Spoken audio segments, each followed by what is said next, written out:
The National Electrical Code does not specifically address the use of zip ties for supporting polyvinyl chloride conduit under manufactured homes. However, there are several general requirements that may apply.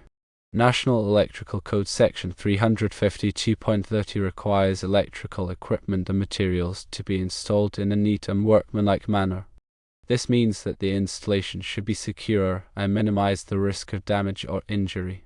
National Electrical Code Section 358.30 requires raceways to be securely supported at intervals not exceeding 3 feet and at each point where the raceway is securely attached to a box, cabinet, or similar fitting. This requirement is intended to prevent the raceway from sagging or becoming loose. National Electrical Code Section 358.30b allows raceways to be supported by straps, brackets, or other approved means. This requirement allows for flexibility in choosing the method of support as long as it meets the general requirements of the National Electrical Code. Based on these requirements, the use of heavy-duty zip ties for supporting polyvinyl chloride conduit under manufactured homes may be acceptable, provided that firstly, the zip ties are rated for the weight and environmental conditions of the installation.